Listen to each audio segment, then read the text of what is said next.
Block और F block. आज के जो लेक्चर है, इन 4 लेक्चरों को कवर करना है। आखिरी लेक्चर फाइनल के सिलेबस में है ये डी ब्लॉक और एफ ब्लॉक एलिमेंट। यानी कि पीरियड टेबल का हिस्सा है। जैसे कि अभी आपने पढ़ा S block element, S block में 2 परिवार पढ़े आपने, लिथियम वाला परिवार है ना, और लिथियम वाला परिवार। डी ब्लॉक में बोरान और कार्बन फैमिली 2 ब्लॉक थे। अब यहाँ पी ब्लॉक के बाद कौन सा ब्लॉक शुरू करने जा रहा है, डी, है ना। तो डी ब्लॉक एलिमेंट है क्या और इनकी क्या प्रॉपर्टी है, इनके कौन से यौगिक हैं, इसे पढ़ना है। और एफ ब्लॉक एलिमेंट आप जानते हैं कि हर साड़ी में तो नीचे खड़े काल्पों में 14 एलिमेंट व्यवस्थित किए गए हैं ना। एक तो है 4f ब्लॉक एलिमेंट और उसके जस्ट नीचे कौन से हैं बताइए, 5f ब्लॉक एलिमेंट, है ना। और ये जो डी ब्लॉक एलिमेंट है आवर साड़ी के मिड में रखे गए हैं, यस और पी ब्लॉक तत्वों के बीच में रखे गए हैं ना। तो ये जो बीच वाले तत्व है इन्हीं के बारे में, और इसके 2 कंपाउंड पढ़ने हैं। इनके method of formation, potassium permanganate कैसे बनाते हैं, इसका गुण क्या है, प्रॉपर्टी क्या है, पोटेशियम डाइक्रोमेट कैसे बनाते हैं, इसकी प्रॉपर्टी क्या है, और इसके रिएक्शन कौन-कौन से देता है, ये आपको डी ब्लॉक में पढ़ने हैं। ये ब्लॉक में कोई कंपाउंड नहीं पढ़ने हैं। क्यों नहीं पढ़ना है, क्योंकि यह ब्लॉक में आपको पता है, यह ब्लॉक में मोस्टली जो तत्व हैं वो सब रेडियो एक्टिव हैं। कैसे तत्व हैं, रेडियो एक्टिव, है ना। रेडियो एक्टिव क्या होते हैं, प्रकृति में बहुत कम पाए जाते हैं, है ना। इन्हें दुर्लभ मृदा तत्व भी कहते हैं। कौन से कहते हैं, कौन से तत्व हैं, इसलिए इनका मिलना मुश्किल होता है कि यौगिक बहुत कम के आते हैं। लेकिन जो डी ब्लॉक के मेनली यौगिक हैं पोटेशियम परमैंगनेट और पोटेशियम डाइक्रोमेट। जिससे आप पोटेशियम परमैंगनेट का व्यापारिक नाम है पता है, लाल दवा बोलते हैं इसको। क्या बोलते हैं, लाल दवा बोलते हैं। तो ये डी ब्लॉक को स्टार्ट करते हैं। डी ब्लॉक के तत्व हैं क्या, लिखिएगा ऐसे तत्व जिनमें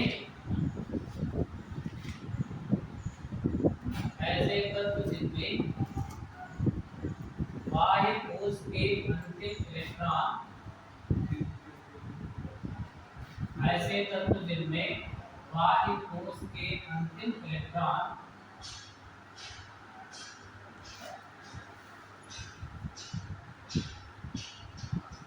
बाह्य कोश के अंतिम इलेक्ट्रॉन टी कोश में प्रवेश करते हैं, टी कोश में प्रवेश करते हैं, कोश में प्रवेश करते हैं, उन्हें डी ब्लॉक के तत्व, उन्हें डी ब्लॉक के तत्व कहा जाता है।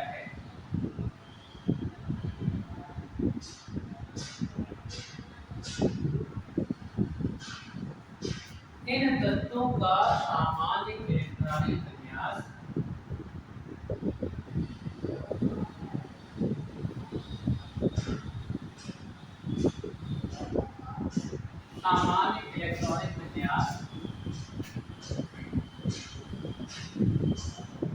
n-1 d 1 to 10, n-1 d 1 to 10 gamma ns1r2 होता है, ऐसे लिखिएगा n-1 d 1 to 10 ns1r2 होता है। क्या मतलब हुआ इसका, कि सबसे जो बारीक अच्छा ज़्यादा क्वांटम संख्या होगी उससे एक सेल पहले वाला डी ऑर्बिटल उसमें मिनिमम 1 भरा रहेगा, मैक्सिमम कितना हो सकता है 10। और सबसे बारीक अच्छा एनएस क्वांटम संख्या ज़्यादा होगी उनमें या तो 1 इलेक्ट्रॉन होगा या तो 2 इलेक्ट्रॉन, है ना। कभी कभी जनरल इलेक्ट्रॉनिक कॉन्फ़िगरेशन पूछता है डी ब्लॉक तत्वों का सामान्य इलेक्ट्रॉनिक विन्यास क्या है। जैसे कभी कभी पूछता है कि आपका पी ब्लॉक के तत्वों का सामान्य इलेक्ट्रॉनिक विन्यास क्या है, तो बताइए क्या होता है, Ns2 Np126, यानी पी में कितने इलेक्ट्रॉन जाते हैं, 1 से लेकर 6 तक फिल होते हैं ना। ये जो इस तरह लिखे जाते हैं इनको कहते हैं सामान्य इलेक्ट्रॉनिक विन्यास, जनरल इलेक्ट्रॉनिक अब यहाँ पे आप देख रहे हैं, आप पढ़ने जा रहे हैं डी ब्लॉक, और डी ब्लॉक के बंद आवर साड़ी के मध्य में रखे गए हैं। पैरा चेंज करके लिखिएगा। डी ब्लॉक के तत्व, डी ब्लॉक के तत्व जिन्हें संक्रमण तत्व भी कहा जाता है, जिन्हें संक्रमण तत्व भी कहा जाता है,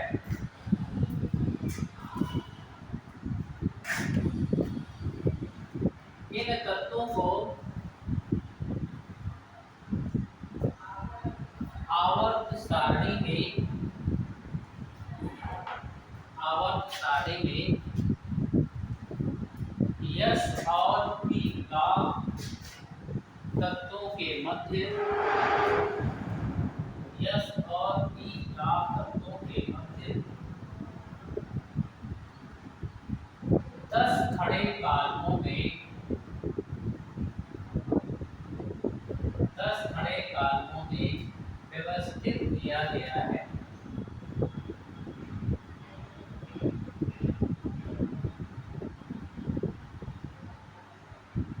खड़े कॉलमों में व्यवस्थित किया गया है।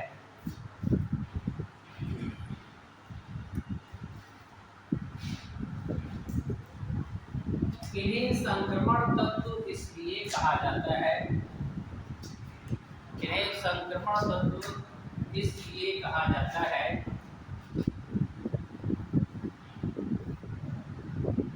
क्योंकि इन तत्वों के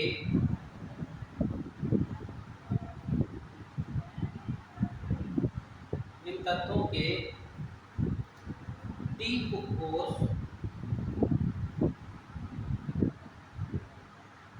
आंशिक रूप से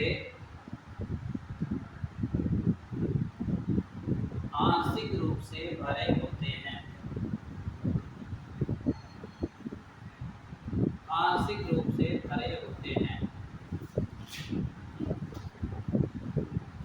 आंशिक रूप से भरे होते हैं। जिन तत्वों का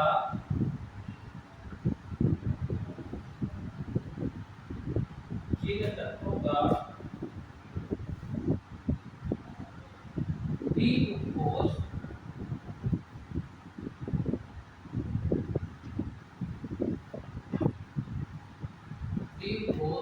पूर्ण रूप से भरा होता है,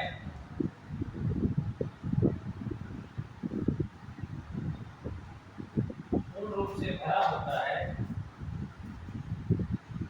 वे तत्व डी ब्लॉक के तत्व तो कहलाते हैं, डी ब्लॉक के तत्व तो कहलाते हैं,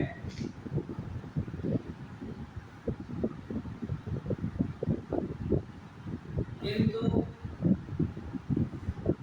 उन्हें संक्रमण तत्व कहना, उन्हें संक्रमण तत्व कहना उचित नहीं है।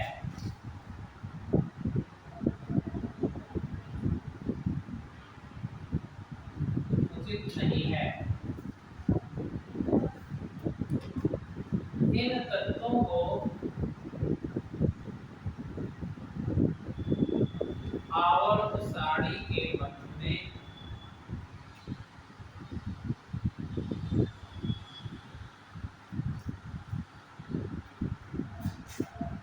में क्रमशः 3D, 4D, 5D श्रेणियों में, क्रमशः 3D, 4D, 5D श्रेणियों में व्यवस्थित करके रखा गया है, व्यवस्थित करके रखा गया है।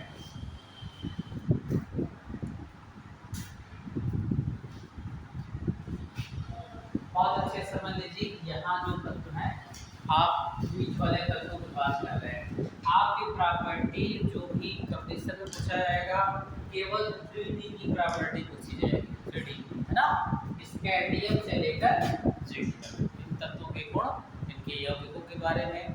ये 4D सीरीज के तत्व ना, इसके नीचे एक और है 5D सीरीज। 5D सीरीज में कुछ अभी इनकम्प्लीट भी है, UN ऐसे उनके उनके उस तरह के नाम दिए गए हैं। कौन से नाम? IPC नाम। जैसे IPC नाम मैंने बताया था, 100 के ऊपर तत्वों का IPC नाम लिखना जान गए हैं। जैसे अगर हम कहते हैं 102 का नाम क्या होगा, मुझे बताया था मैंने, कौन बताया था 102 वाले तत्व का IPC नाम बोला था? जल्दी देखो, 100 के ऊपर हमने कहा था ये विवाद कब शुरू हुआ था, जब 104 परमाणु क्रमांक वाला तत्व खोजा गया, रदरफोर्डियम। कौन सा तत्व था? रदरफोर्डियम। अमेरिका वाले इसे रदरफोर्डियम कहना चाहते थे, लेकिन फ्रांस वाले को सार्टोवियम कह रहे थे। अपने अपने देश के वैज्ञानिकों के नाम पर नाम रखना चाहते थे, तो बहुत विवाद हो गया। तो एक इंटरनेशनल सिस्टम डेवलप हुआ, जिसके द्वारा कहा गया हम नाम भी सुनी जाएगी ना, आप भी सुनी जाएगी, हम एक स्टैंडर्ड निर्धारित कर लेते हैं कि इसी के थ्रू अब नाम रखा जाएगा। तो उन्होंने कुछ संख्याओं को नाम दे दिया, जैसे 0 को दे दिया नेल, क्या दे दिया? 1 को कह दिया अन, 2 को कह दिया बाई, अरे उसमें आप ऑर्गेनिक में डाई बोलते हैं, डाई, इसमें बाई बोलते हैं। 3 को ट्राई, वहाँ 4 को आप क्या बोलते हैं? टेट्रा बोलते हैं IPC ना, लेकिन यहाँ क्वाड बोलते हैं। क्या बोलते हैं? इनऑर्गेनिक IPC करते समय क्वाड शब्द का इस्तेमाल किया जाता है। 5 को पेंट कहते हैं और बाकी सब ऐसे हैं। 6 को हेक्स कहते हैं, 7 को हेक्स नहीं सेट कहते हैं। जहाँ जहाँ बदलता हो देख लीजिएगा। 0 को वहाँ कुछ नहीं बोलते, यहाँ नील बोलते हैं ना। वहाँ पे 1 को मोनो बोलते हैं, मोनो, डाई, ट्राई, टेट्रा, पेंटा ना। यहाँ अन बोलते हैं, क्या बोलते हैं? अन। 2 को वहाँ डाई बोलते हैं, यहाँ बाई बोलते हैं। अब बाकी कहाँ चेंज है? 4 को क्वाड यहाँ बुलाते हैं, वहाँ पे टेट्रा बुलाते थे ना। यहाँ 7 यहाँ वहाँ पर हेक्ट बुलाते थे ना, जैसे हेक्ट प्लस ए इक्वल टू हेक्ट ना। यहाँ 7 को सेट बुलाते हैं, SEPT। 8 को ऑक्ट बुलाते हैं और 9 को नॉन न बुला के इन बुलाते हैं। क्या बुलाते हैं? इन। कहाँ चेंज है? ये वाला, ये वाला, ये वाला, चौथा वाला, सातवां वाला, नौवां। अगर इनके आप नाम ये जान जाएंगे, इनको बुलाते क्या है, जोड़ के आप सब बोल देंगे। जैसे 100 का आपको IPC नाम लिखना है, परमाणु क्रमांक 100 वाले तत्व का IPC नाम लिखो, है ना। तो बताइए 1 को क्या बुलाया? बाद वाला जो लेटर है उसमें EM जोड़ देते हैं। क्या जोड़ देते हैं? जैसे ये 1 को लिखते हैं अन, क्यों? इस वाले 0 को लिखा नील, अन नील, फिर नील था, नील में EM जोड़ दिया, क्या बन गया? अन नील नीलियम। 100 का क्या हो गया? अन नील नीलियम, है ना। और 60 में ऐसे लिखा रहता है UN। पीरियड टेबल में देखिएगा ऐसे लेटर तो छपे हुए हैं बीच में ना। इनका पूरा नाम क्या? अन नील नीलियम। यानी 100 वाले तत्व का IPC नाम कर दिया। अगर 101 का करना है, अन नील ना। अब देखिए 1 को फिर अन बोलते हैं, UNIUM, अनिल यूनियम। क्या बोलेंगे? अनिल यूनियम। 104 वाले का विवाद ही पूरा खत्म हो गया। चाहे 200 तक खोज दी जाए कोई दिक्कत नहीं होगा। अनिल 4 को क्वाडियम, क्वाड होता ना, क्वाड लिखा ना, क्वाड में क्या जोड़ दिया? यम, अनिल क्वाडियम, है ना। अब जैसे 119 वाला तत्व खोजा जाए तो क्या नाम होगा? क्या नाम होगा बताइए? सब लिखा है अनिलियम, ENNIUM, अनिलियम, है ना। 120 वाले क्या होगा? अनबाइनिलियम। क्या हो जाएगा?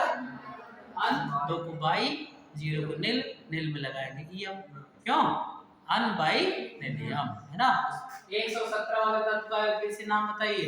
आप सब कर ले जाएंगे, लगा, क्यों? समझ गया ना। अनसेप्टियम, सेप्ट हो रहा है, EM तो अनिल सेप्टियम। 118 वाले का अनऑक्टियम, ऑक्ट है ना। हाँ, तो इस तरह से 114 का क्या होगा? अनक्वाडियम। क्या हो जाएगा? अनक्वाडियम। इस तरह तत्वों में आप चाहे जितने तत्व खोजे जाए सबका IPC नाम कर दिया जाएगा, है ना।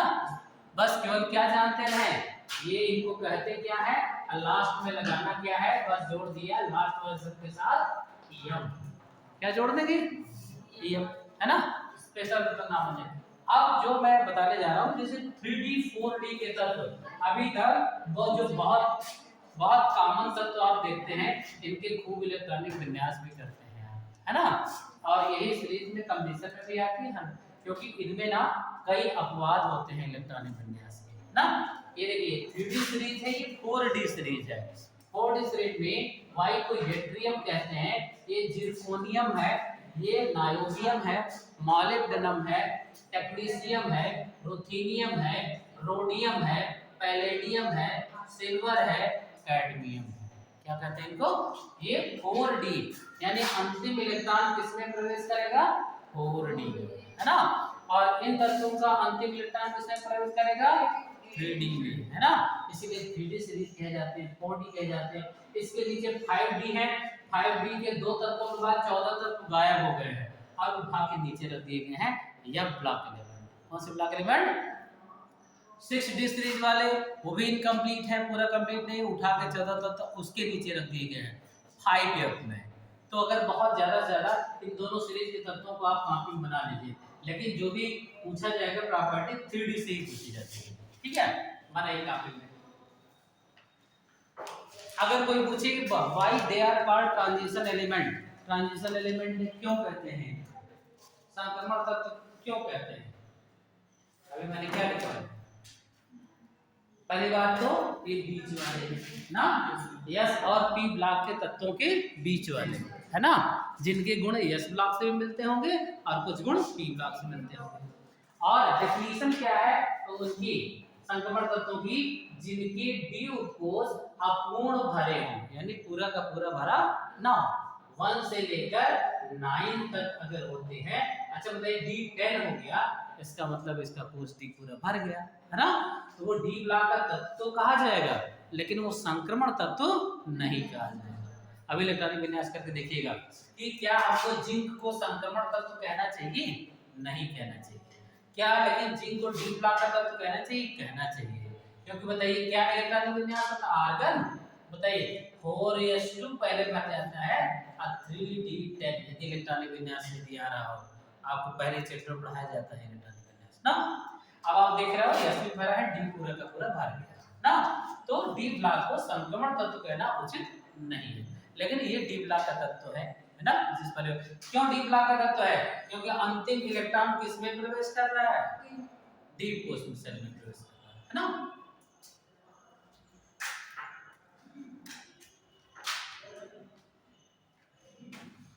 जितनी बार क्लास में आते हैं कुछ बच्चे नए दिखाई देने लगते हैं, आप लोग रेगुलर क्यों नहीं आते, बाहर तुम लोग बाहर कहाँ, दिल्ली कोचिंग करने घूमने गए थे,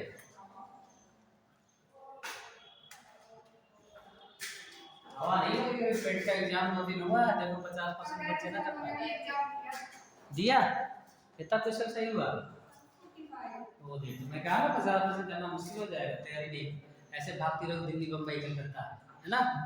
हाँ या तो फिर तैयारी कर लो या तो फिर मैं तो बताओ, अब केवल क्लर्क लेवल के एग्जाम के लिए है वो, तो आप कैसे समझ सकते हैं IIT वाली बड़ा कंडीशन कैसा इसका हाइट होगा जब तक पढ़ोगे नहीं। 70 के नीचे 37 लाख बच्चे एग्जाम दिए हैं पेट का, देखा ना कैसे ट्रेन में बैठी लटक लटक के जा रहे हैं, झांसी गए होंगे आप लोग, है ना, यहाँ वाले झांसी थे।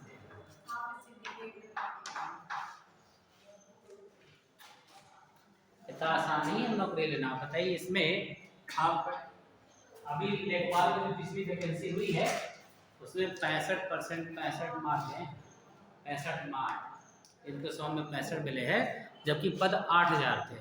आप सोचिए 200-300 जब पद आएंगे 95% रैंक ऊपर वाले लिए जाएंगे, है ना, तो तैयारी अच्छी रहेगी तब कुछ होगा। चलिए हाँ ये भी नहीं थी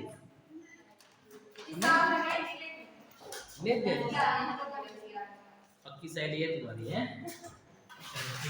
चलिए अब देखिएगा संक्रमण तत्वों के लक्षण, property of D block element, property of D block element.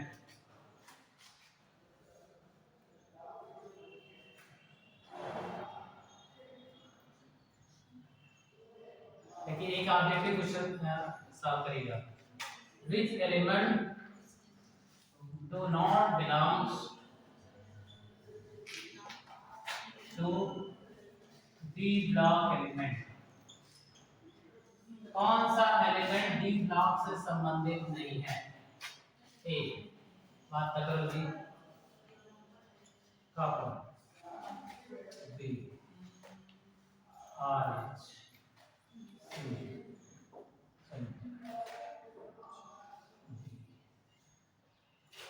बताओ कौन सा ऑप्शन सही है इसका? अभी 4D में लिखे हो देखो, थर्ड नहीं नहीं अभी अभी क्या लिखा है इसका तो पता नहीं आप लोग। सिल्वर कैडमियम सब डी ब्लॉक में आते हैं, है ना? ये रोडियम है, अभी तो लगा 4D में देखो लिखा है ना RH, रोडियम है ना, ये भी डी ब्लॉक का है। कॉपर है ही है 3D सीरीज का, सिल्वर है ही है, लास्ट वाला देखो जरा, है ना 4D के लास्ट वाला देखो ना, सिल्वर। और ये लेड, लेड किस ब्लॉक का है? पी ब्लॉक का, कार्बन फैमिली का। किस फैमिली का? एक तो इस तरह से ऑब्जेक्टिव क्वेश्चन बना सकते हैं, which element do not belongs to D block element, कौन सा तत्व डी ब्लॉक से संबंधित नहीं है, है ना? एक और क्वेश्चन में दे रहा हूं,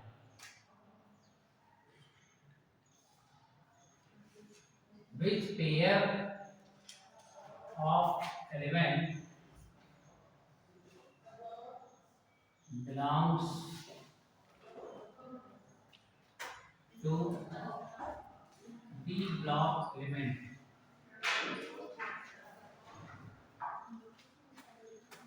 A,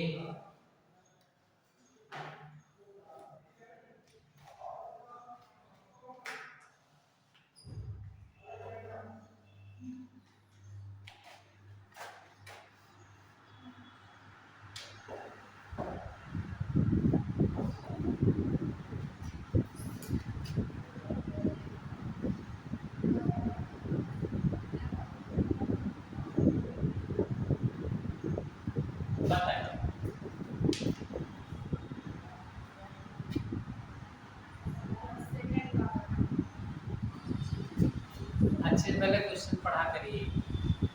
क्या कह रहा है? कौन से तत्वों का कौन सा जोड़ा, पेयर माने जोड़ा, है ना, belongs to D block element, D block तत्व से संबंधित रखता है या उस परिवार का है। अब जोड़े में दोनों सही होने चाहिए तब सही है, ऐसा नहीं एक सही हो और एक गलत, ऐसा नहीं होना चाहिए। देखिए अब सबके काम में देख देख के बताएंगे। 3D 4D सब लिखवा दिया मैंने जो मिला लीजिए, जोड़े के दोनों सही होने चाहिए। First option right, inter final हो चुका है तुम्हारा, इंटर कर रही सर हो गया मेरा बेस कहां से? ठीक है, हां देखो chromium database number 24, manganese database number 25, 80 पास तो है दोनों, कंटिन्यू। ये 24 ये 25 डी ब्लॉक 3D सीरीज क्यों? अच्छा और देखिए और क्यों गलत है, यहाँ देखिए ये पी ब्लॉक का है क्लोरीन, ये भी पी ब्लॉक का है, ये कार्बन की परिवार का तत्व है, टिन और लेड। क्यों? जब कार्बन का शुरू में कार्बन, सिलिकॉन, जर्मेनियम, टिन और लेड, अभी पी ब्लॉक मैंने पढ़ाया है, सारे तत्व बताया कौन कौन से आते हैं कार्बन फैमिली। ये देखो टिन भी है और लेड भी, कार्बन के परिवार का। क्लोरीन आप जानते हो हाइड्रोजन है ना, पी ब्लॉक में ही है वो, ये पी ब्लॉक दोनों का रिजेक्ट हो गया ऑप्शन। यहाँ देखो ये वाला तो है डी ब्लॉक का, आयरन डी ब्लॉक का है, लेकिन सिलिकॉन डी ब्लॉक का नहीं, इसकी वजह से ये ऑप्शन गलत हो गया, है ना? यहाँ देखिए ये वाला तो है डी ब्लॉक का पहला, ये 21 वाला है स्कैंडियम, क्यों? लेकिन क्रोमीन यहाँ लगाया है मैंने इसके जोड़े में, तो क्या हो गया? गलत हो गया। कौन सा ऑप्शन क्यों गलत है वो भी आपको मालूम होना चाहिए। तो option number first is right option.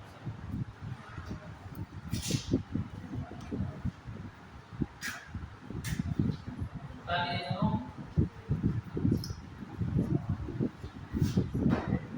चलिए प्रॉपर्टी शुरू करते हैं। पहला लक्षण से ज्यादा प्रॉपर्टी हो chemical property of D block element. Property of D block element. Property of D block element. First variable balancing.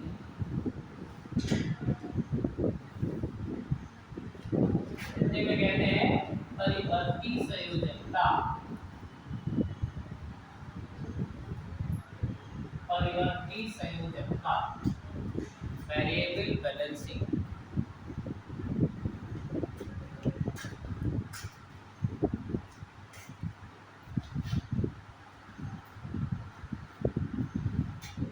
D block के तत्व परिवर्ती संयोजकता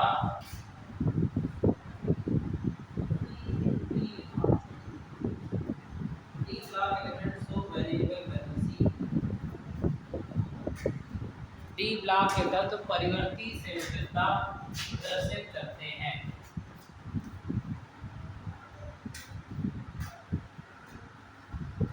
क्योंकि इट इज ड्यू टू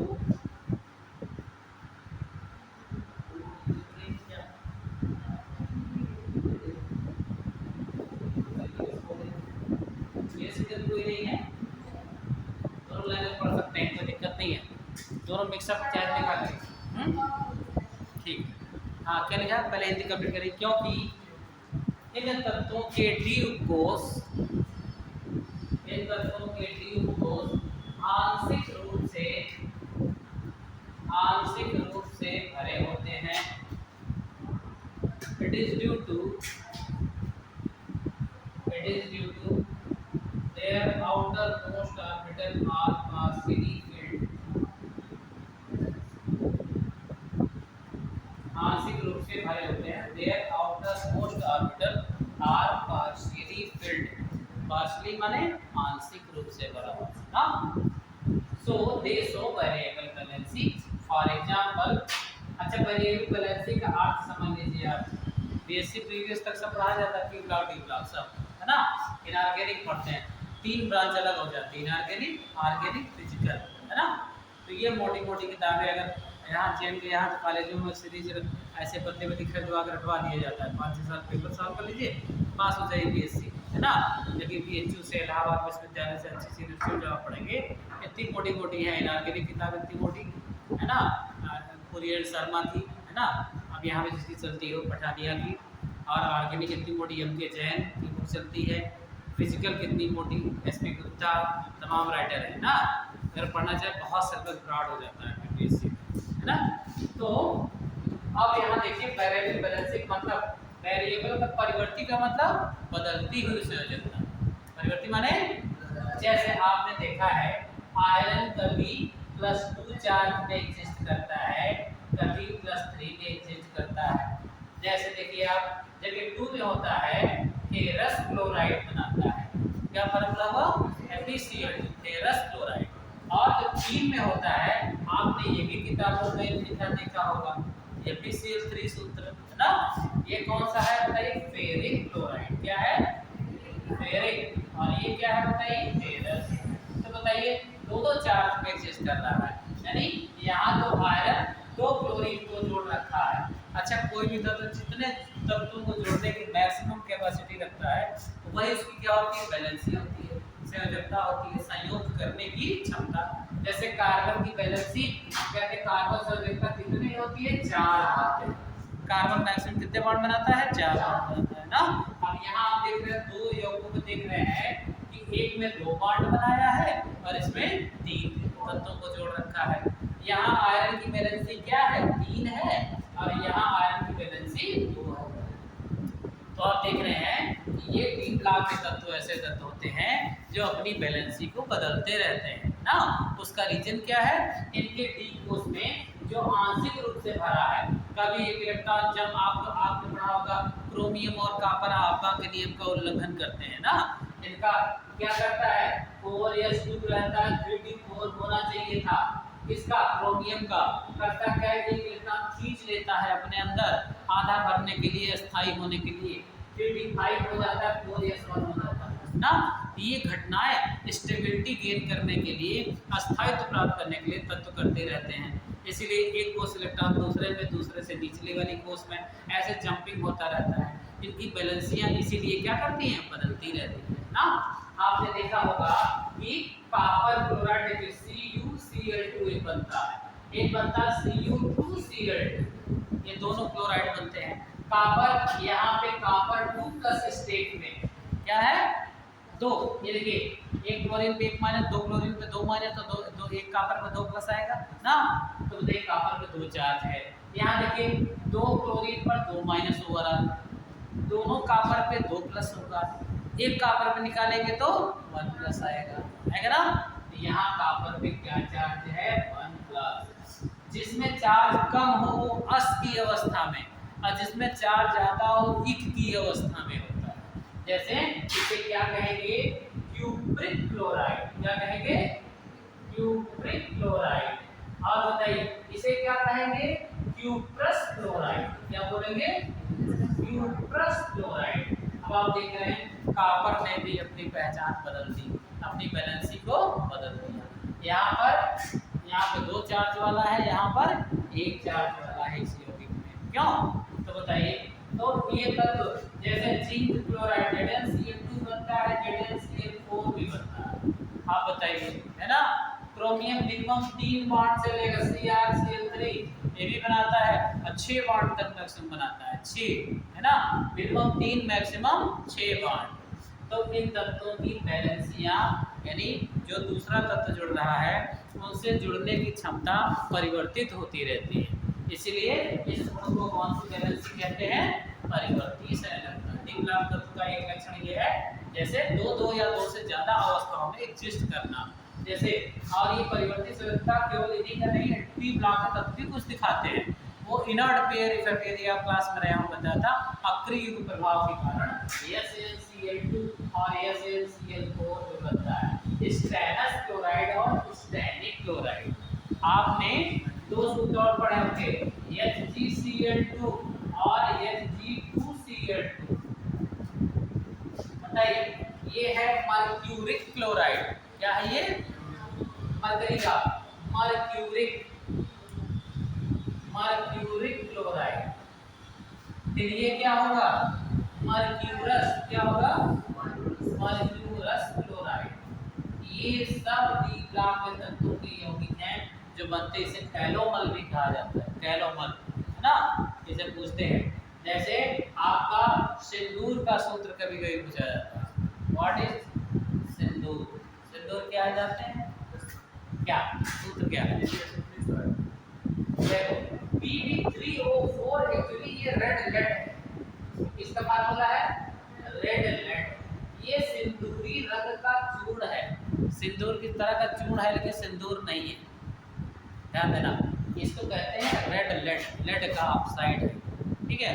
और एक कहते हैं sugar of lead, lead acetate को कहते हैं, मीठा शीशे का मीठा शरबत की तरह का, अगर इसका घोल प्राप्त होता है सुगर ऑफ लेड बोलते हैं इसको। और HGS रियल में सिंदूर का सूत्र है, ये है सिंदूर, ये मरकरी का सल्फाइड है। कभी कभी सिंदूर देखिए ज़्यादा लगा दे भारी भारी सा लगता है ना। आप वो लगाते हैं जब आप जो होली वाली के दिनों में जो अबीर बुक्का टाइप जानते हैं, जो चेहरे पे ऐसे फेंक दिया जाता है, शाइनिंग सा दिखता है, भारी भारी सा ना, बहुत सारा रंग वो फेंक दीजिए चमकीला वाला, सर दर्द करने लगेगा शाम को आपको, है ना। उसमें मरकरी के कण होते हैं, है ना। तो मतलब वो भारी भारी अब्रक माइका का नाम सुना आप, बिहार में पाया जाता है ना, उसमें माइका का यूज होता है ना। तो ये है रियल सिंदूर का सूत्र, ये सिंदूरी रंग का चूर्ण है ना, इसको लिखा है। और इसको कहते हैं रेड लेड, क्या कहते हैं, हाँ। इसलिए कभी कभी लाल सिंदूर, सिंदूर के रंग भी और अलग अलग के तरीके के होते हैं ना। आपने देखा एंगूर एक होता है ज़्यादा लाल लाल होता है, एंगूर महिलाएं लगाती हैं, और सिंदूर जो है वो थोड़ा सा येलोविश लिए होता है, ज़्यादा पीलापन लिए हुए रेडिश येलो होता है ना। देखा होगा आपने अपनी मम्मी उम्मी लगाते हुए, है ना। तो ये सूत्र जरा लिख लीजिए, क्यूप्रिस क्यूप्रेस्टोइड और ये वेरिएबल करेंसी क्या है। अगर आपसे पूछे डी ब्लॉक के तत्व परिवर्ती संयोजकता क्यों दिखाते हैं, क्या रीजन होगा। इनके डी उपकोष का आंशिक रूप से भरा, है ना, ये पार्शियल फील्ड होते हैं, इनके इलेक्ट्रॉन एक दूसरे से एनर्जी लेवल में जंप कर जाते हैं तो अगली अवस्था प्राप्त होती है। अच्छा बताइए चार्ज कब आता है, जब आयरन 2+ से एक इलेक्ट्रॉन त्याग देगा तो 3+ हो जाएगा ना, प्लस इलेक्ट्रॉन। आप ऑक्सीकरण अपचयन वाला चैप्टर यदि पढ़े हो तो जानते हो, जब इलेक्ट्रॉन को त्यागता है तो उसके ऊपर कौन सा चार्ज आ जाता है, धनावेशित हो जाता है। क्या होता है, जैसे बताइए सोडियम अपना एक इलेक्ट्रॉन त्याग दे तो सोडियम प्लस हो जाएगा और इलेक्ट्रॉन इस तरह मुक्त होना दिखाएंगे, और इस प्रोसेस को कहते हैं ऑक्सीडेशन। क्या कहते हैं इसको, ऑक्सीकरण कहते हैं ना। तो ऐसे ही आयरन, इसका मतलब एक इलेक्ट्रॉन त्याग करके इसी सेट में आया होगा, फेरस से फेरिक में आया होगा, है ना। ऐसे ही क्यूप्रस से क्यूप्रिक में आया होगा, है ना। अब इनमें कौन स्टेबल होगा, कौन अभी चर्चा बात करें डी ब्लॉक लिमिट के अन्य गुणों में चर्चा करेंगे, है ना। तो परिवर्ती संयोजकता क्या होती है, आप लिखिए डी ब्लॉक के तत्व so variable valency it is due to partially filled orbital, इनके डी उपकोष आंशिक रूप से भरे होते हैं, है ना। इसलिए इलेक्ट्रॉन के एक ऊर्जा लेवल से दूसरी ऊर्जा लेवल में, अरे भाई डी ऑर्बिटल आप जानते हैं ना 5 टाइप के डिब्बों में होता है, पढ़ा है ना। मतलब जब इससे से किसी एनर्जी लेवल में जंप कर दिया, इसमें चला गया, इसमें चला गया, यहाँ चांसेस हैं एक दूसरे के एनर्जी लेवल में जंप करने का, क्यों, ऊपर से नीचे, नीचे से ऊपर आने का, है ना। तो इसलिए ये सब वेरिएबल बैलेंसिंग उदाहरण है जो इनके दो या दो से अधिक टाइप के यौगिक बना करते हैं। Mercury chloride, mercurous chloride, cuprous chloride, cupric chloride, है ना, देख रहे हैं, फेरस क्लोराइड, फेरिक क्लोराइड, है ना। ये तमाम यौगिकों का बनने ये शो करता है, ये सारी प्रॉपर्टी डी ब्लॉक वालों के अंदर पाई जाती है। यस और बी ब्लॉक के तत्वों की ये प्रॉपर्टी जनरल में नहीं पाई, ठीक है ना। इनके एग्जांपल नोट कर लीजिए।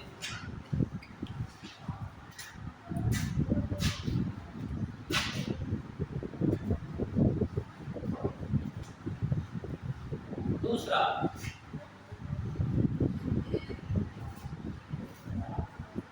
उत्प्रेरक गुण, कैटालिटिक प्रॉपर्टी, कैटालिटिक प्रॉपर्टी।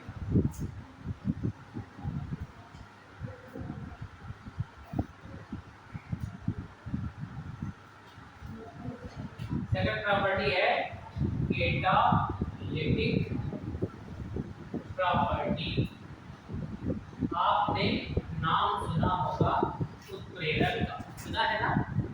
ये क्या होते हैं बताइए थोड़ा सा, आप उत्प्रेरक गुण क्या है, जब तक आप उत्प्रेरक नहीं जानेंगे इनके गुण कैसे पहचानेंगे, है ना। उत्प्रेरक क्या है, क्यों बन जाते हैं उत्प्रेरक, और इनका गुण क्या क्या है ना, बताओ क्या है कैटालिस्ट उत्प्रेरक, बताओ। कोई भी सुने हो नाम, उत्प्रेरक नाम नहीं सुने, हाई स्कूल से पढ़ाया जाता है। अब क्रिया का दर बढ़ाया, क्यों करते हैं ऐसा, क्या जरूरत पड़ती है क्रिया का दर घटाने या बढ़ाने की। उत्प्रेरक catalyst are substance which increase either rate of reaction और decrease the rate of reaction. कहने का मतलब, जैसे आपने सुना होगा एक विधि हैबर विधि से अमोनिया बनाना, सुना है ना, हाई स्कूल से ये विधि पढ़ते आए होंगे आप, हैबर विधि से अमोनिया का निर्माण करना ना, N2+3 बनता है। अगर इसको बनने दिया जाए तो जान लीजिए बहुत लंबा समय लगेगा, और बहुत लंबा समय लगेगा और बहुत कम मात्रा में बनता है। ऐसे जनरल अगर आप हिट करें 100 डिग्री में तो बनता ही नहीं। आप इसकी कंडीशन देखिए, किताब में लिखा रहता है 500 डिग्री टेम्परेचर, इसके लिए बनेगा क्या चाहिए, 500 डिग्री तापमान, 200 एटमॉस्फेयर दाब चाहिए, एटीएम प्रेशर चाहिए अमोनिया बनने के लिए। और आयरन उत्प्रेरक लगाते हैं और उत्प्रेरक की सहायता करने वाले वर्धक भी लगाते हैं। अब इनका काम देखिए क्या होता है ना। इतना सब कवायद करने के बाद मैक्सिमम 15% तक अमोनिया बन पाती है, और सबसे बेस्ट विधि मानी अमोनिया बनाने के सबसे बेस्ट। और अमोनिया जब बनाते हैं तब बनता है इसकी सहायता से यूरिया, यानी यूरिया खाद का रॉ मटेरियल क्या है, अमोनिया है ना। अब देखिए अमोनिया टैंक में बड़े बड़े टैंक जब बनाते हैं फिर अमोनिया के रिएक्शन कराते हैं कार्बन डाइऑक्साइड से। आप इफको यूरिया प्लांट नाम सुना है? इफको इलाहाबाद में बरेली जहाँ खाद बनती है प्लांट का नाम सुना है? बरेली ट्रिप्को यूरिया। आप लोग देहात से खेतों से नहीं जुड़े हैं क्या? धान का पौधा देखा होगा, उसमें खाद छिड़क दी जाती है ना, यूरिया इत्यादि ना, यूरिया है, डीएपी है, तमाम प्रकार की खादें हैं ना। तो twice molecule of ammonia carbon dioxide लगभग 150 डिग्री तापमान पे ये कन्वर्ट हो जाता है NH2 CONH2। ये देखिए यूरिया में यूरिया सूत्र रही है ना, और निकल जाता है 1 मॉलिक्यूल वाटर। तो बताइए यूरिया खाद बनाने के लिए अगर हम यूरिया खाद बनाना चाहते हैं तो सबसे ज़्यादा हमें कौन सा क्या रॉ मटेरियल बनाना पड़ेगा, अमोनिया। और अमोनिया बनाने के लिए बेस्ट विधि जो यूज होती है हैबर विधि। हैबर विधि में ये कंडीशन है कि ये पहले बार उत्क्रमणीय क्रिया, चिन्ह दिख रहे हैं आप, चिन्ह डेटा फॉरवर्ड डेटा बैकवर्ड जो दोनों डायरेक्शन में होती है ना, और कभी भी पूरी नहीं होती। उत्क्रमणीय क्रियाएं कभी भी पूरी नहीं होती। जैसे इधर ज्यादा प्रोडक्ट बन गया बैकवर्ड रिएक्शन फेवर करने लगे, फिर से ये बनने लगे। कौन सा? ये वाला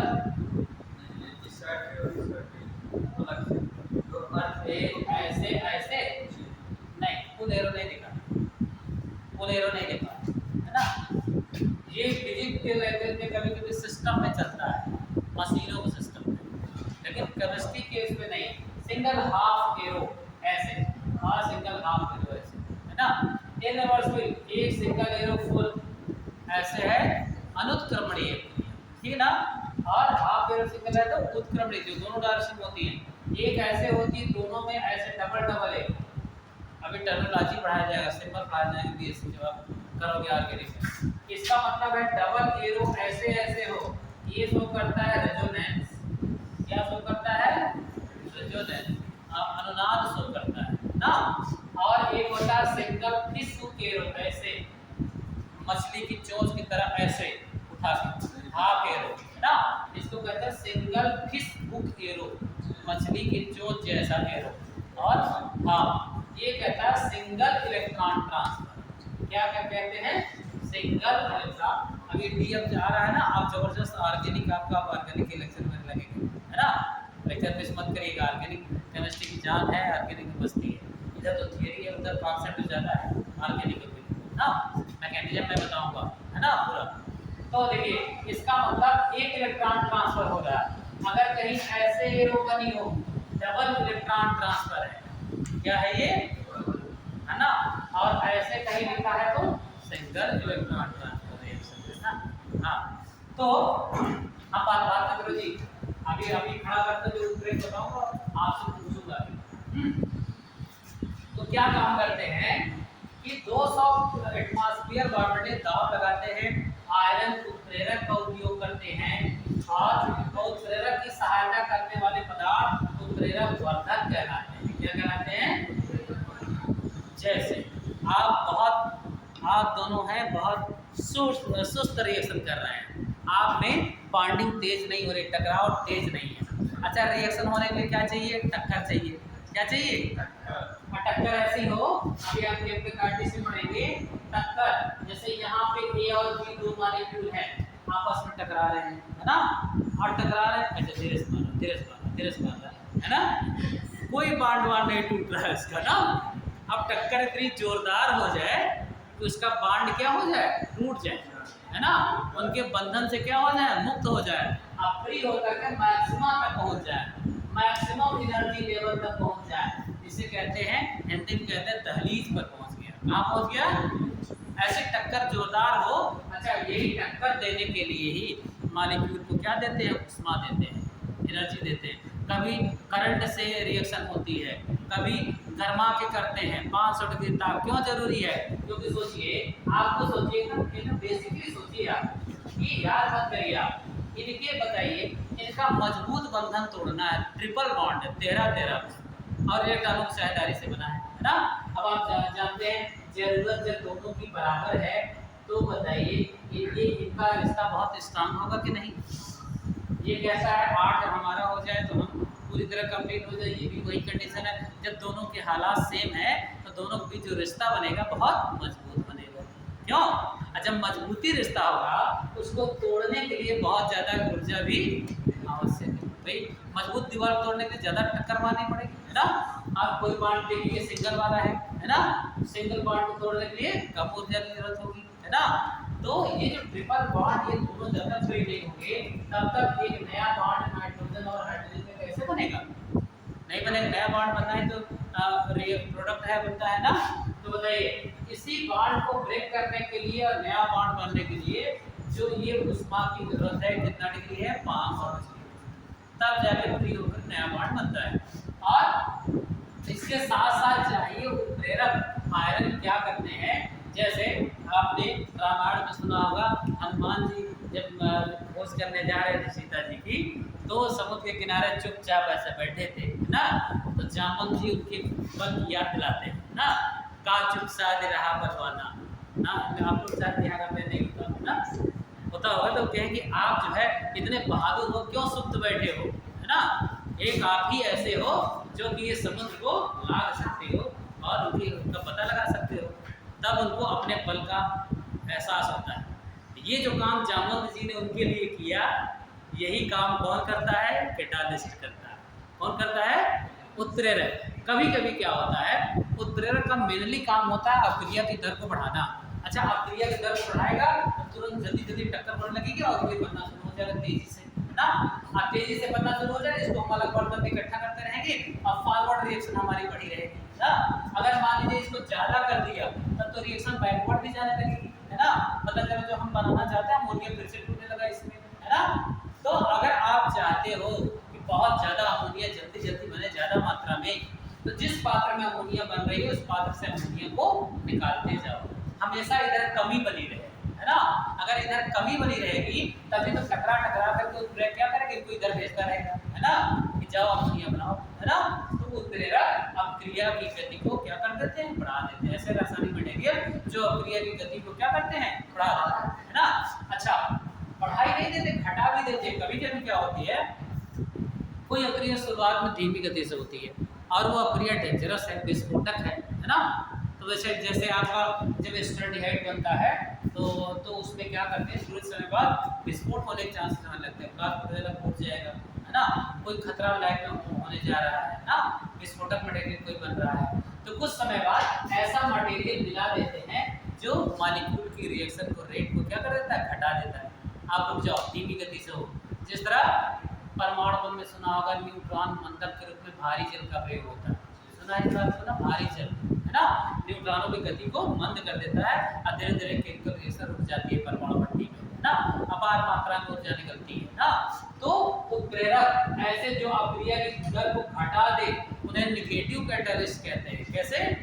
ऋणात्मक उत्प्रेरक। और जो अपक्रिया की दर को बढ़ा दे उन्हें धनात्मक। लेकिन क्योंकि हम इंडस्ट्री में ओनली इस्तेमाल कर क्या करते हैं, ज़्यादा से ज़्यादा मात्रा में प्रोडक्ट बनाने के लिए करते हैं, इसलिए सबसे ज़्यादा उपयोग किसका है? धनात्मक उत्प्रेरकों का। किसका उपयोग है? धनात्मक। अच्छा अच्छा, उत्प्रेरक में हम कहते हैं आयरन ही क्यों लिया है हमने, हम क्यों कार्बन क्यों कोयला में डाल दें, क्योंकि ये उत्प्रेरक का काम नहीं करता। इसका मतलब उत्प्रेरक में कुछ ऐसे विशिष्ट गुण होते होंगे जिनके कारण ये ऐसा काम करते हैं। क्यों गुण होते होंगे ना भाई? हर चीज में हम कहते हैं कि हम अर्थिंग में कास्टिक सोडा तो नहीं डालते, नमक डालते हैं, है ना। हर चीज के लिए कोई चीजें फिक्स होती है, यही डालोगे तभी ये रेट ऑफ रिएक्शन बढ़ेंगे, है ना। तो इसलिए क्या आपका आयरन का ही उपयोग क्यों करते हैं? आयरन डी ब्लॉक का तत्व है। किस ब्लॉक तत्व है? अब आप जान लीजिए, जब डी ब्लॉक तत्व ऐसे होते हैं, पहली बात ये धातुएं हैं, ठीक है ना, इनकी सरफेस खुरदुरी होती है, इनकी सरफेस पर गर्त और क्रस्ट होते हैं, उभार और गर्त होते हैं। यहाँ पर जब ये मॉलिक्यूल जो अमोनिया गैस लाई जाती है, इनके ऊंचाई वाले सतह पर अब गहराई में अधिशोषण तेज हो जाता है। क्या हो जाता है? अधिशोषण, यानी एब्जॉर्ब होने की क्षमता। तो ये सरफेस एरिया बढ़ा देते हैं, क्या हम पर अधिशोषित हो जाओ, तुम्हारे मॉलिक्यूल की काइनेटिक एनर्जी बढ़ जाए, गतिज ऊर्जा बढ़ जाए और तुम जल्दी जल्दी टक्कर मारो और आगे प्रोडक्ट बनाओ। तो एक उत्प्रेरक की सतह पर मुक्त बैलेंसी पाई जाती है, फ्री स्टोरेज एक्सपायर, जैसे आयरन को जाते हैं अनलिमिटेड इलेक्ट्रॉन जिसको बोलते हैं, क्या बोलते हैं, फ्री बैलेंसिंग। अच्छा कभी कभी अब देखिए इनका रोल देखिएगा, वरना क्या रोल है, कभी कभी काम करते करते ये बेचारा थक जाकर इनके उभार और दर्द ऐसे फ्लैट हो चुका होता है, भाई वो खत्म भी तो होता होगा, है ना, रिएक्शन करते करते थकता भी तो होगा, है ना। जब ये थक जाता है तो जो उत्प्रेरक की गति को बढ़ा देते हैं, अभी तुम्हें शांत नहीं बैठना है, अभी हम तुम्हारे धक्का मारने के लिए है ना। ये काम कौन करता है, वर्धक करता है, कौन काम करता है, प्रमोटर और enhance the capability of catalyst, यानी कहने का मतलब मॉलिबेटनम ये अपक्रिया की गति को नहीं बढ़ाता है, ये किसकी क्षमता को बढ़ा देता है, उत्प्रेरक, है ना। जैसे हम डायरेक्ट किसी में इन्वॉल्व ना हो, हम तुमको धक्का देते रहे, तुम जाओ लड़ो, समझ रहे हो ना, तो हम क्या हुए, प्रमोटर हुए, है ना। टीचर का काम, एक प्रमोटर का भी काम होता है, मोटिवेटर का काम होता है, बच्चों को हमेशा पढ़ा रहे ब्रेन बात जैसे मुझे लगता है, टीचर काम में बीच बीच में बच्चों को अपने मोटिवेट भी करता है, तो ये कर सकते हो, तुम्हारे तो बहुत एनर्जी है ना। और तुम रोज रोज तुमको ऐसे मार के ऐसे कुछ बोलना चाहो, ऐसे मार के बैठा दिया जाए, तुम्हारी जो बुद्धि है वो भी क्या हो जाएगी, कुंठित हो जाए, कुछ बोल ना पाओगे आप, है ना। और धीरे धीरे फिर वही घर कर जाएगा, यार मैं सही में बताऊँ क्या, है ना, मुझे कुछ नहीं आता, है ना। अब बार बार प्रमोट करते रहो, ये कमजोर वालों को प्रमोट करते रहो, देखो धीरे धीरे बढ़ जाती है, अब वो सीख जाएगा नई चीजें, है ना। तो ये काम कौन करता है, वर्धक, वर्धक उत्प्रेरक की सक्रियता को क्या कर देता है, बढ़ा देता है, फिर से इनको रीजनरेट कर देता है, चलो अब तुम काम करो, है ना। तो फिर इतने के इतना लगाने के बावजूद 15% से ज्यादा अमोनिया नहीं बनती और अनयूज्ड अमोनिया फिर से चैम्बर में चली जाती है, जाओ फिर से फ्रेश होकर आओ, तो प्रेरक चैम्बर से गुजर के आओ, जब आप अमोनिया का अभी प्रोसेस पढ़ोगे आप इंटरफाइनल में नाइट्रोजन परिवार में है ना, इसलिए ये आप फिर से हो सकता है रिपीट हो, नाइट्रोजन फैमिली जो पढ़ाऊंगा, अमोनिया बनने की कंडीशन सारी चीजें बताऊंगा। तो catalytic property mainly D block के तत्व ही क्यों उत्प्रेरक के रूप में यूज किए जाते हैं, हम बात उस पर करने जा रहे हैं, इन्हीं को क्यों हम डी ब्लॉक सिलिकॉन क्यों नहीं ले लेते, कार्बन कोयला को क्यों नहीं ले लेते, लेड सीसा क्यों नहीं डाल देते उत्प्रेरक के रूप में, है ना। इनमें विशेषता होती है डी ब्लॉक के तत्वों में, है ना। लिखिए जरा कैटालिटिक प्रॉपर्टी या उत्प्रेरक डी ब्लॉक के तत्व, डी ब्लॉक के तत्व बहुत अच्छे प्रकार के उत्प्रेरक की तरह, बहुत अच्छे प्रकार के उत्प्रेरक की तरह कार्य करते हैं,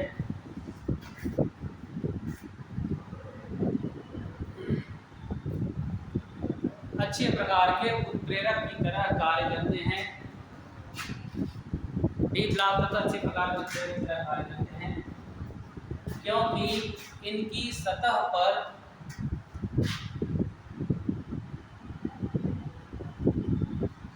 मुक्त संयोजकता होती है, ब्रैकेट में अयुग्मित इलेक्ट्रॉन, मुक्त संयोजकता होती है और ये अधिशोषण के लिए, ये अधिशोषण के लिए अधिक सतह क्षेत्रफल, अधिशोषण के लिए अधिक सतह क्षेत्रफल उपलब्ध कराते हैं,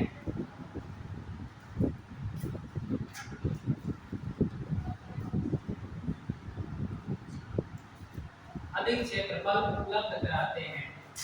थोड़ा सा उत्प्रेरकों का गुण में चले जाते हैं, देखिए क्षेत्रफल उपलब्ध कराते हैं क्या मतलब होता है, जब छोटा बच्चा होता है आप जानते हैं उसको जब बीमार पड़ता है तो सिरप दिया जाता है, सिरप के माध्यम से पिलाई जाती है दवाई ना, और जब आदमी बड़ा हो जाता है टेबलेट दे दिया जाता है, छोटी टेबलेट खा लो, है ना।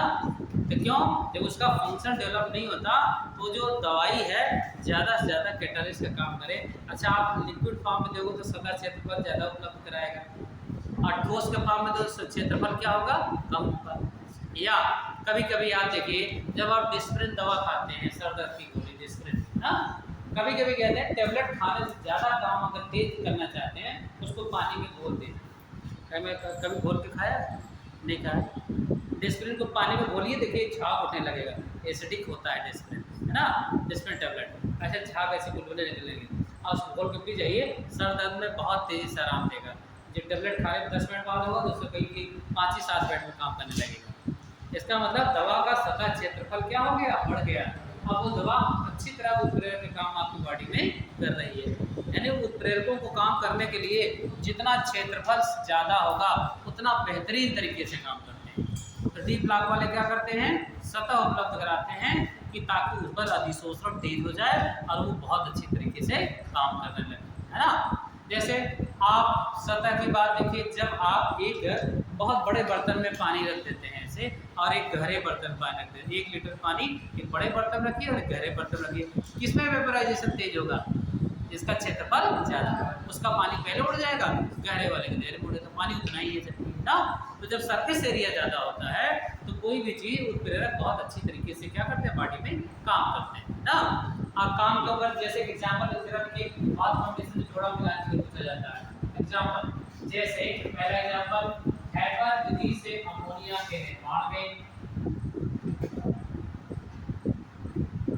हैपर विधि से अमोनिया के निर्माण में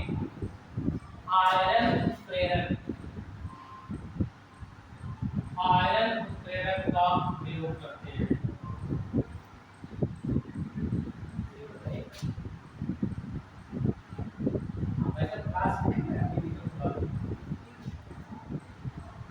हाँ, ये आयरन उत्प्रेरक काम करता है। रिएक्शन में लिखते जाइएगा।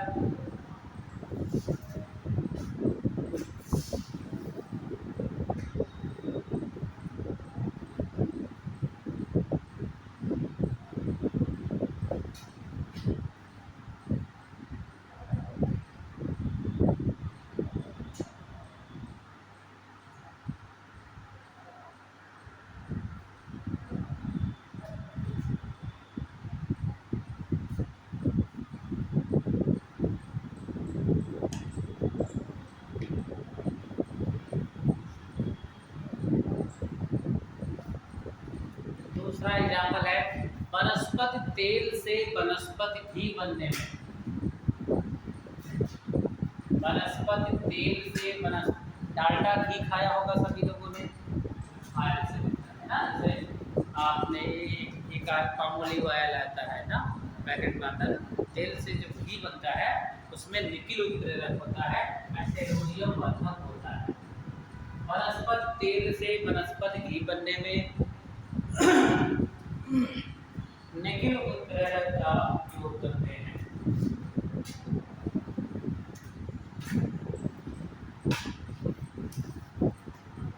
निकिल उत्प्रेरक का प्रयोग करते हैं।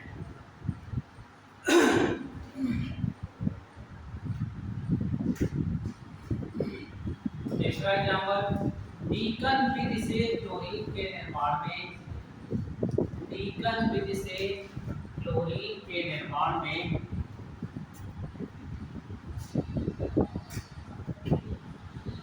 Manganese dioxide, manganese dioxide MnO2 सब उत्प्रेरकों को पूछा जाता है। मैग्नीज डाइऑक्साइड का उपयोग करते हैं।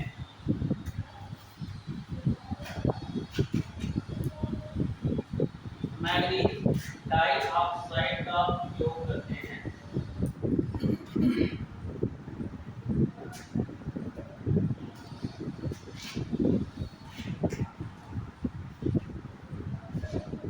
मैग्नीज डाइऑक्साइड का उपयोग करते हैं। इस तरह बहुत सी क्रियाओं में, इस तरह बहुत सी क्रियाओं में डी ब्लॉक के तत्व ही,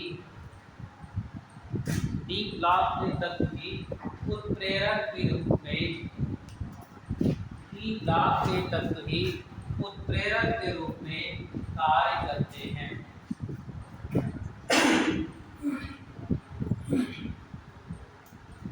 उत्प्रेरक के रूप में कार्य करते हैं।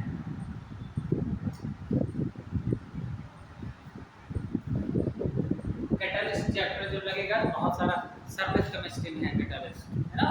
उत्प्रेरक और अधिशोषण, एक कोलाइडी अवस्था पढ़ा होगा इंटर में, पढ़ा है सरफेस केमिस्ट्री, है है ना। तो उसमें ये चैप्टर है, बहुत सारे नेगेटिव पॉजिटिव सब कैटेगरीज बताऊंगा आपको, है ना। और उत्प्रेरक विष भी होते हैं जो उत्प्रेरक को खा जाते हैं, है ना। और ये उनकी सक्रियता को क्या करते हैं, डैमेज कर देते हैं, उत्प्रेरक को नष्ट कर देते हैं, है ना। जैसे ये आर्सेनिक, आयरन के लिए आर्सेनिक जहर है ना। हाइपरबोलिक आर्सेनिक डाल दो तो आयरन की सक्रियता को खत्म कर देगा, नष्ट कर देगा। ऐसे पदार्थों को उत्प्रेरक विष कहते हैं। तमाम प्रकार के उत्प्रेरक क्रिया, धनात्मक, ऋणात्मक, प्रेरित उत्प्रेरण, स्व उत्प्रेरण। कुछ क्रियाएं क्या होती हैं, स्वयं चलती रहती, अचानक तेज हो जाती है, यानी उसमें बना हुआ प्रोडक्ट ही स्वयं अपनी अक्रिया के लिए उत्प्रेरक बन जाता है। थोड़े समय बाद जब जैसे ज़्यादा बना, वो अपनी स्वयं की अक्रिया के लिए उत्प्रेरक की तरह कार्य करने लगता है। ऐसे उत्प्रेरकों को स्व उत्प्रेरक कहते हैं। क्या कहते हैं, ऑटो कैटालिस्ट। अब कुछ ऐसे होते उत्प्रेरक होते हैं, एक होता है इंड्यूस्ड कैटालिस्ट, प्रेरित उत्प्रेरक। इनमें क्या होता है, एक अक्रिया जो मान लीजिए नहीं हो रही है, तो उसमें एक ऐसी अक्रिया डाल दी जाती है, ऐसा पदार्थ डाल दिया जाता है कि अपने आप दोनों अक्रियाएं होने लगती है। यानी जो नहीं हो रही थी उसको भी क्या करती है, एक्टिवेट कर देती है। मैं तो होने जा रहा हूँ, तुम भी मेरे साथ हो जाओ, है ना। यानी एक दूसरे को क्या कर देती है, प्रेरित करती है कि मैं होने जा रहा हूँ, इसके द्वारा तुम भी मेरे साथ साथ हो जाओ। ऐसा उत्प्रेरण क्या कहलाता है, प्रेरित उत्प्रेरण कहलाता है। तो डी ब्लॉक के तत्व अच्छे उत्प्रेरक भी है। आप देख रहे हैं एमएनओ2 मैंगनीज क्या है, डी ब्लॉक का तत्व। यहाँ देख रहे हैं निकिल क्या है, डी ब्लॉक का तत्व। आपको पता है एक होता है रोजनमुंड अपक्रिया, सुना है, रोजनमुंड अपक्रिया, है ना। वो में एस्टरडिहाइड बनता है, उसमें H2 आपको पैलेडियम का उपयोग होता है। पैलेडियम भी क्या है, डी ब्लॉक का एलिमेंट, है ना। तो अधिकांश जो डी ब्लॉक के तत्व हैं वो सब के सब किस गुण वाले हैं, कैटालिस्ट हैं। क्रियाओं के लिए अगर उनको आप डाल दीजिए तो क्रिया की गति को बढ़ा देते हैं, है ना। नेक्स्ट प्रॉपर्टी है, देखिए, चुंबकीय एवं रंगीन आयन बनाने की प्रवृत्ति। चुंबकीय गुण व रंगीन आयन बनाने की प्रवृत्ति। चुंबकीय गुण व रंगीन आयन बनाने की प्रवृत्ति।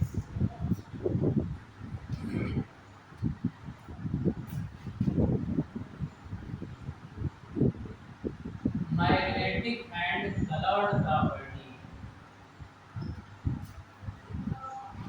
Magnetic and coloured property.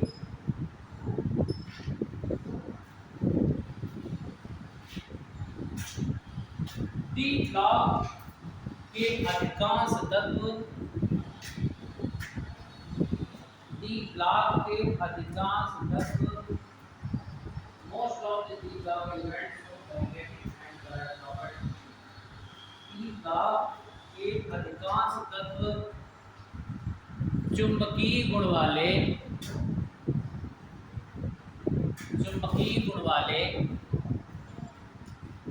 एवं रंगीन होते हैं। एवं चुंबकीय ब्लॉक के अधिकांश तत्व चुंबकीय गुण वाले और रंगीन होते हैं। इनके चुंबकीय प्रवृत्ति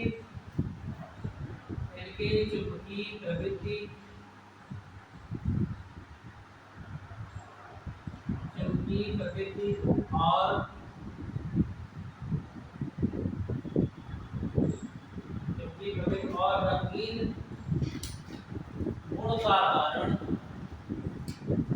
रंगीन गुण का कारण, इनमें उपस्थित अयुग्मित इलेक्ट्रॉन है। इनमें उपस्थित अयुग्मित इलेक्ट्रॉन है। इनमें उपस्थित अनपेयर्ड इलेक्ट्रॉन है।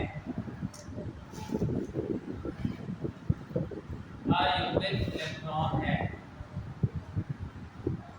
जिस आयन में जितने अधिक अयुग्मित इलेक्ट्रॉन होते हैं, जितने अधिक अयुग्मित इलेक्ट्रॉन होते हैं, वह उतना ही अधिक चुंबकीय गुण वाला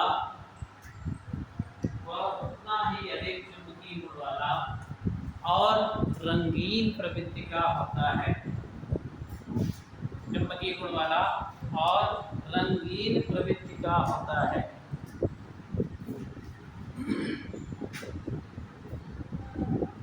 देखिए फिर से वही आप पहले वाले चैप्टर में एटॉमिक स्ट्रक्चर में जिसमें आपको निकलवाते हैं अयुग्मित इलेक्ट्रॉन, है ना, जिसमें जान लीजिए अयुग्मित इलेक्ट्रॉन आ जाए वो रंगीन भी है चुंबकीय भी है ना। जिसमें अयुग्मित इलेक्ट्रॉन n बराबर 0 आ गया डायामैग्नेटिक, क्या कहते हैं इसको, डायामैग्नेटिक या प्रतिचुंबकीय। इसका मतलब प्रतिचुंबकीय कहने का मतलब वह चुंबक के प्रति आकर्षित नहीं होता, है ना। और जिनमें अगर n की वैल्यू 0 से ज्यादा आई, 1 भी यदि आ गया तो वह होता है पहली बात पैरामैग्नेटिक। क्या कहते हैं इसको, पैरामैग्नेटिक, जिसे कहते हैं अनुचुंबकीय। क्या कहते हैं, अनुचुंबकीय। और ऐसा ही आयन रंगीन भी होगा और चुंबकीय भी होगा ना।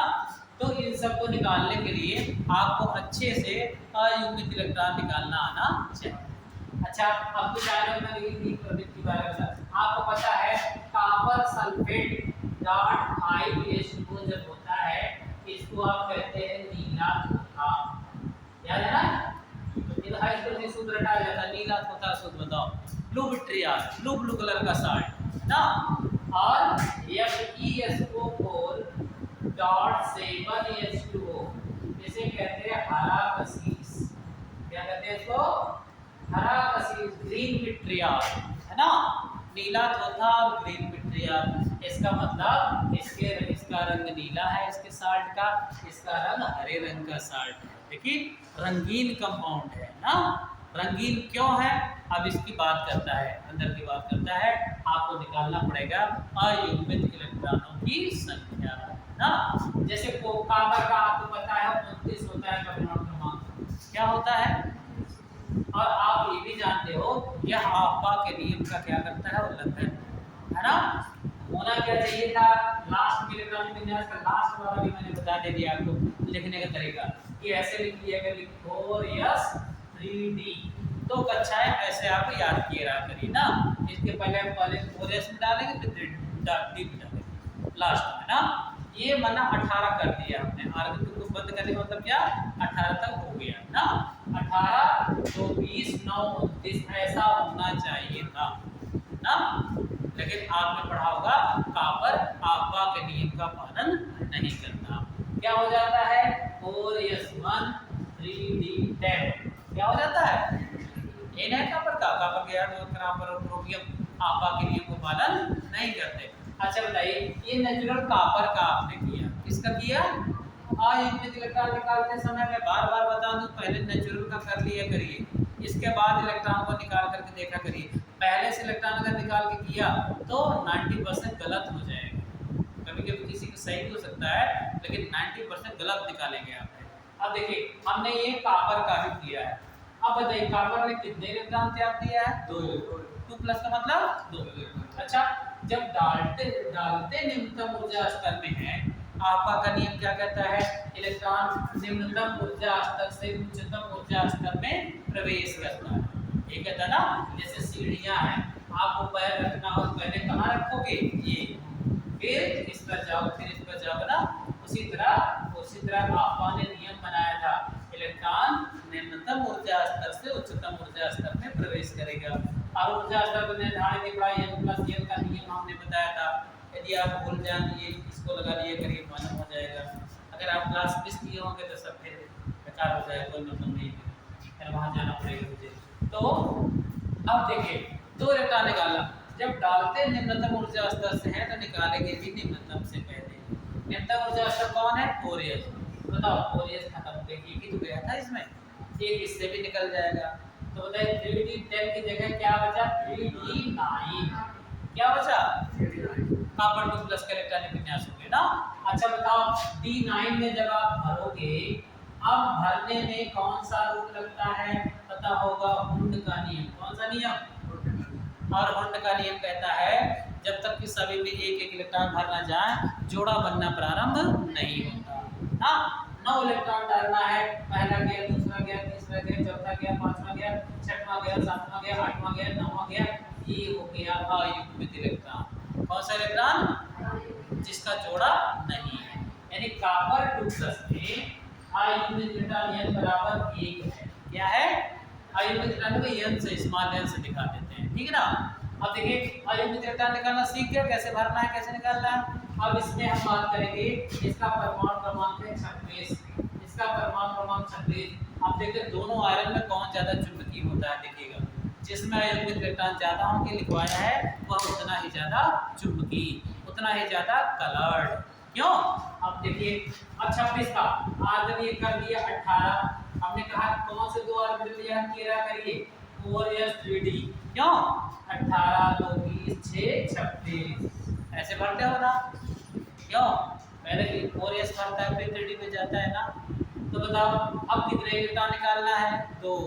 कौन सा गायब कर दें? 4s। इससे पहले डाले, ये कट ऑफ हो गया। 3d6 क्या बचा? बताओ d6 में d में 6 इलेक्ट्रॉन अब आपको भरना है। ये देखिए 5 1 2 3 4 5 6, ये देखिए छठवां ने पढ़ा लिया जोड़ा। कितने अयुग्मित इलेक्ट्रॉन हुए? 4। देख रहे हैं ना, यही जिनका जोड़ा नहीं है उन्हीं को क्या कहते हैं? अनपेयर्ड इलेक्ट्रॉन, है ना। बताइए आयरन 2+ में n बराबर 4 हो गया। क्या हो गया? 4 अयुग्मित इलेक्ट्रॉन आए ना। अच्छा बताइए अब आयरन 3+ में अब आर्गन 4s2 3d6 है। बताइए 3 निकालना है, कितना निकालना है? 3। 2 ये हटा दिया, एक इससे भी माइनस करना पड़ेगा, 6 है ना। बताइए क्या बचेगा? 3d5। क्या बचेगा? अब बताओ d5 में जब d में 5 की 5 और डालोगे, ये देखिए 1 2 3 4 5। अब पांचों इलेक्ट्रॉनों का जोड़ा नहीं है। 5 अयुग्मित आया, कितने आ गए? 5, n बराबर 5 आ गया। अब बताओ सबसे ज्यादा चुंबकीय कौन है? आयरन 3+। कौन है? और यही अच्छा बताइए आयरन जब जंग लगता है भूरा भूरा कलर दिखता है, आपको दिखता है ना। जंग का रंग क्या होता है? भूरा कलर ही तो है, भूरे रंग का ना। तो आयरन के यौगिक अधिकांश तक भूरे कलर के होते हैं। आपको जिसमें 2+ फॉर्म में पाया जाता है हरे रंग के होते हैं, ये देखो इसमें 2+ फॉर्म में है, इसीलिए हरा कशिश है ना। तो इसका मतलब इसको तोड़ोगे अयुग्मित इलेक्ट्रॉन निकालोगे n बराबर 4 आएगा, इसमें n बराबर 5 आएगा। अच्छा इसमें n का मान निकालो जरा, 30 होता है इसका, आपको पता है इसका इलेक्ट्रॉन विन्यास, ये 4s2 3d10, ये होता है 18 2 20 32। कितने इलेक्ट्रॉन निकालना है? 2। ये कैंसिल हो गया, 4s खत्म, 2 था। अब d10 भरा है, बताओ इसमें 10 का 10 1 2 3 4 5 6 7 8 9 10, n बराबर 0 हो गया। क्या हो गया? यानी जिंक का यौगिक जिंक 2+ आयन, ये हो गया डायामैग्नेटिक। क्या हो गया? डायामैग्नेटिक। और हो गया कलरलेस। क्या हो गया? रंगहीन हो गया। जिसमें अयुग्मित इलेक्ट्रॉन 0 हो जाते हैं वह आयन रंगहीन हो जाता है, कलरलेस हो जाता है और उसमें चुंबकीय गुण नहीं होता। अच्छा बताओ आयरन वाले अभी लोहे की कील को चुंबक के पास ले जाता है, क्या करता है? आकर्षित। इसका मतलब लोहा क्या है? चुंबकीय है। अब कोई पूछे बताओ लोहा चुंबकीय क्यों है, तो आप क्या कहोगे? लोहे में अयुग्मित इलेक्ट्रॉन पाए जाते हैं। क्या पाए जाते हैं? और अयुग्मित है तो जोड़ा बनाने का क्या करेंगे? प्रयास करेंगे, कहीं से मिल जाए हमारा जोड़ा सेट हो जाए। क्यों? तो बताइए इसीलिए इनमें क्या होता है? अयुग्मित इलेक्ट्रॉन कारण ये रंगीन भी होते हैं और ये चुंबकीय लक्षण वाले होते हैं। कैसे होते हैं? यही प्रॉपर्टी है ना मैग्नेटिक एंड कलर प्रॉपर्टी। अच्छा जिसमें अयुग्मित इलेक्ट्रॉन 0 हो जाएगा, जैसे देखो जिंक 2+ में ये देखो n बराबर 0, क्या हो गया? एक तो हिंदी में कहते हैं प्रतिचुंबकीय। प्रतिचुंबकीय का मतलब जो चुंबक की तरफ आकर्षित नहीं होंगे और ये रंगहीन भी होगा। यानी बस अयुग्मित इलेक्ट्रॉन निकाल लीजिए, कोई यौगिक रंगीन है कि नहीं, रंगीन क्यों नहीं है? अच्छा बताओ, नमक का कोई रंग नहीं होता है NaCl का ना, सफेद दिखता जरूर है लेकिन एक्चुअली सफेद को कोई रंग नहीं माना जाता है ना। रंगहीन पानी में घोल दो तो क्या कोई रंग दिखेगा क्या उसका? नहीं ना। क्यों?